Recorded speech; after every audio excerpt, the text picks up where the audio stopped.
Good afternoon, and welcome to the November Family Law Section Facebook Live Rules and Forms Update with Alex Bottone. Alex is a family lawyer at Probasco, Singer, and Bain in Tampa, Florida. He's a double gator, and he's super active in the Tampa Bay Family Law community, including as the chair-elect of the Executive Council of the Hillsborough Bar Association Marital and Family Law Section. He's a leader in the family law section, this year holding multiple roles, including as co-vice chair of the Rules and Forms Committee, as an officer on the Publications and CLE committees, a member of the Executive Council and Legislation Committee, and more than that, he's known to everyone in the section as a forward thinker, hard worker, problem solver, super diligent young lawyer, and a rising star. So thank you, Alex, for being with us today. Thank you for having me. So Alex, what is the Rules and Forms Committee and how can members get more involved? So the Rules and Forms Committee is one of several committees that are part of the Florida Bar Family Law section. And one of the ways that members can get involved is simply by emailing rules@familylawfla.org and saying, hello, I'd love to be involved. We are always excited and interested in welcoming new members to be involved in the committee. One of the things that the Rules and Forms Committee does is work with Chapter 12 of the Florida Rules of Procedure, which deal with family law. And we are constantly looking at different trends in the law and applying it to the rules, as well as changes that have been made either by way of statute or by opinions issued by the Florida Supreme Court. That way, we are always trying to make sure that the rules are up to date and, of course, relevant with respect to whatever the applicable law is. Thank you. So we're here today to talk about updates. So we understand there's been updates to the Florida Family Law Rule on General Magistrates under 12.490. Can you please address that? Sure. So general magistrates, of course, are judicial officers that hear cases, mostly post-judgment cases, in Florida family law cases. Last year, there was a change to the procedure in which a general magistrate's ruling or report would take after being issued. First and foremost, it used to be that the general magistrate, after holding an evidentiary hearing, would issue what was referred to as a report and recommendation of the general magistrate. Litigants then had 10 days to file what were called exceptions to the report and recommendation. Then, at that point, that report and recommendation, which was essentially a recommended order, would go to the trial judge, and then the trial judge would determine whether or not it became an actual order of the court. Last year, there was a change to the rules of procedure that eliminated the report and recommendation and essentially made it that the general magistrate would be issuing directly an order.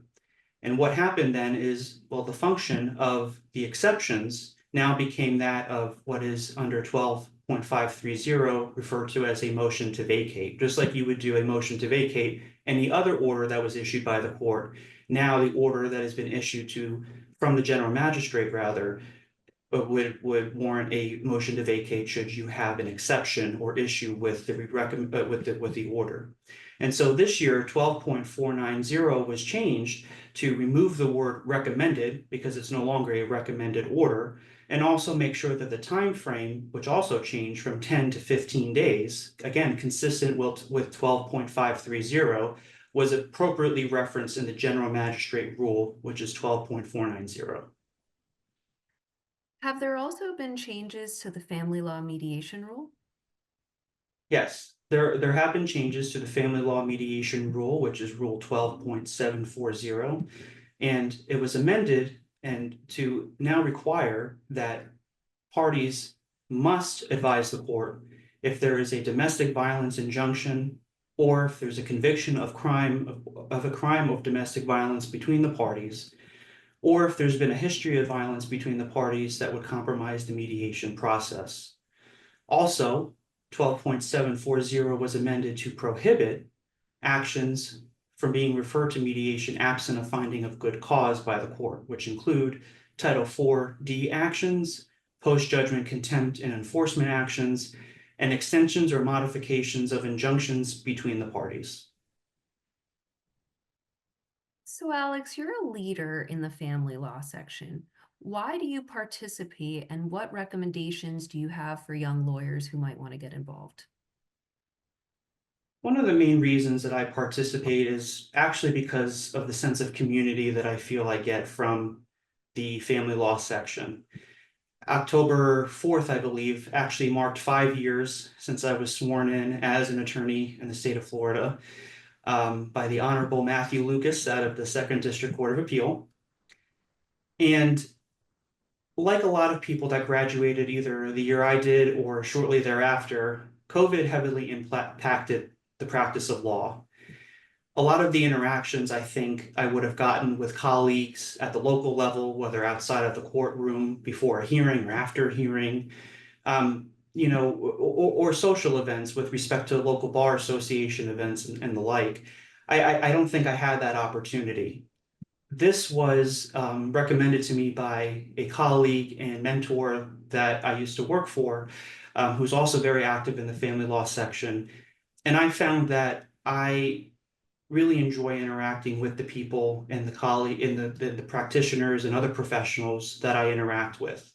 In a way, it kind of helps with the imposter syndrome I think that we all have, at least young lawyers have, even within 5 years, 6 years out of law school, where sometimes it's like, you're not sure. Maybe you're not, doing the right thing, or maybe you should have tried it this way.